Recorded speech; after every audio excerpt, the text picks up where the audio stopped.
And here you have Tumbo with a persimmon or a bush baby prey that she's obtained with a tool. So I'll talk a little bit more about this type of behavior. And so we've observed male chimpanzees at Fongoli behave like chimps elsewhere. They hunt monkeys, and we now know that they hunt all the different primates at the site, all the non-human primates. So baboons, vervet monkeys, paddis monkeys. For your vervet fans, I apologize, but there's a vervet on the right and a vervet on the left, the before and after photo.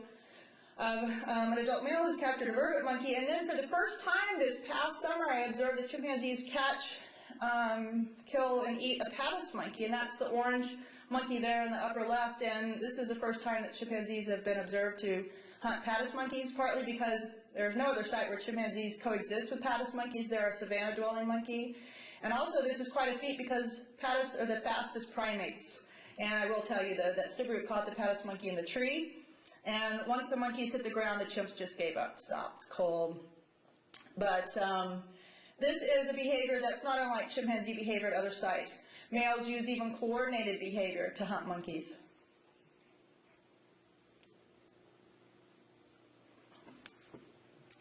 But again, hunting with tools is different.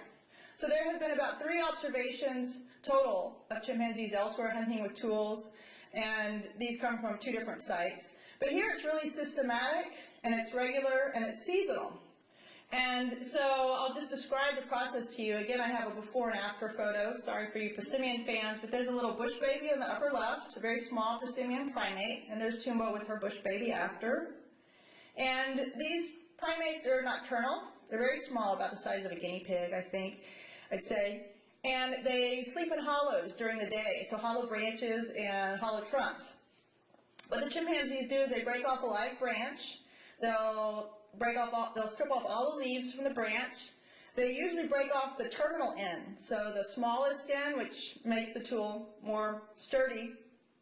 And then certain individuals will actually peel off all the bark, including Tumbo, and they'll even sharpen the tip with their teeth. And Tumbo, again, shown here, is one of the females that exhibits this behavior.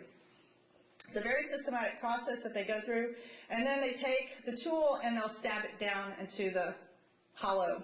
And hopefully for them, and not for the bush babies, they'll get a bush baby. So, sorry about the graph, but I'll update you a little bit on our sample size. So here you see pink is for girls and blue is for boys. The hot pink, those are adult females. So each bar represents a different Fongoli chimpanzee. The dark blue bars represent adult males. So when we published our study initially in 2007, we had a sample size of around 22.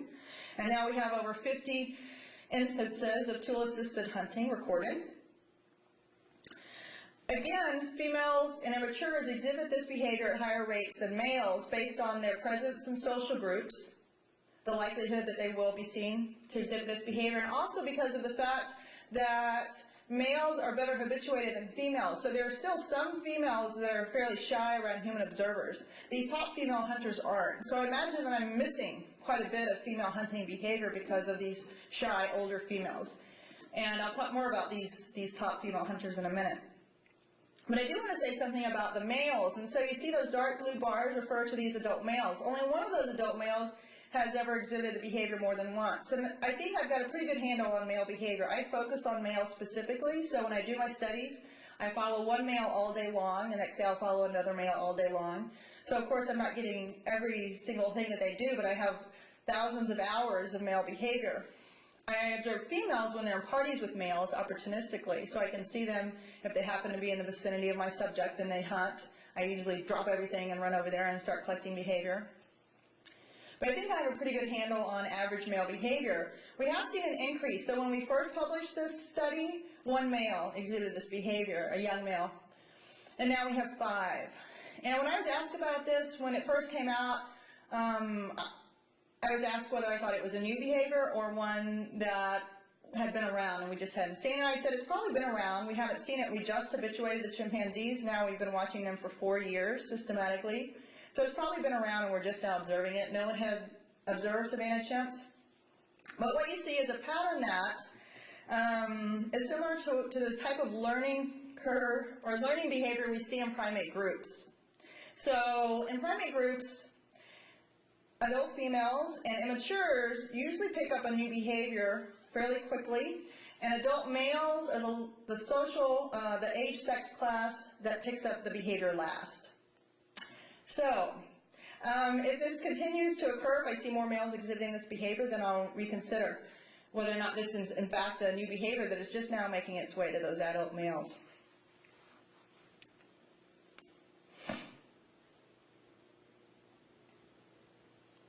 So these are the 3 top female hunters at Fongoli. And within the past 2 years, they've each given birth to their very first offspring. So one thing I'm very excited about is being able to observe these infants and see how they learn the behavior or do not learn the behavior.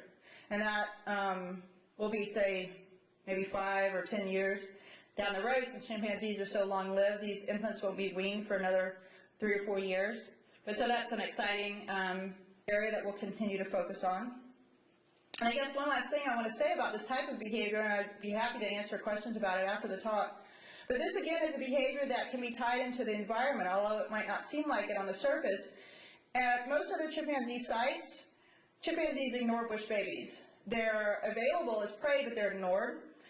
The thing is that chimpanzees prefer red colobus monkeys, which is a fairly large monkey, but red colobus don't occur at Fongoli. It's just too hot and dry for this type of monkey to live there. And so what I see here is that Fongoli chimps are getting creative in order to get the protein that they need.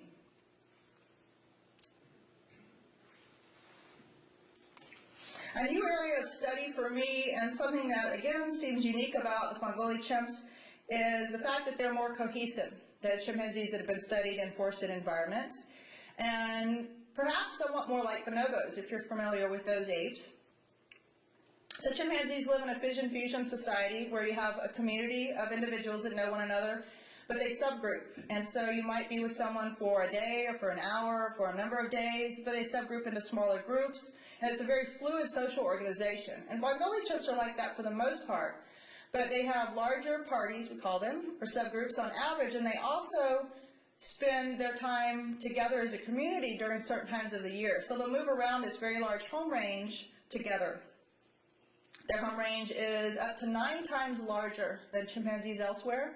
And in part, I think that they stick together because of their social nature.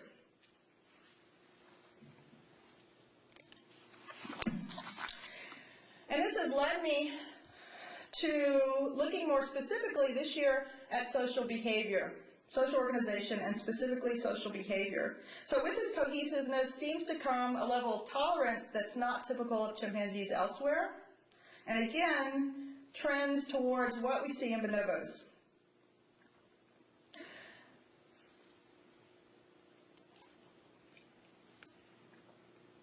So right now we're working on a study of sharing, and chimpanzees share meat. And this is actually a photo of 2 chimpanzee males, and so the male on your right actually has a mouthful of vervet monkey, and the male on your left is begging a piece of meat from him. And this is a typical way of chimpanzee, the way that chimpanzees beg. They basically, he almost takes it out of his mouth.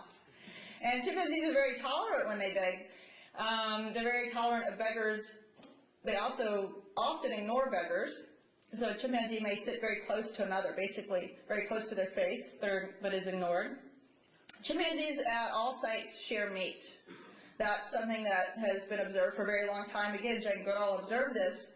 But what is different here is that we see plant food sharing, and specifically that males allow females to take food from them. Now, plant food sharing is rare among chimpanzees in general, but males here allow female chimps to take food, and actually in one case a male appeared to make tools for a female.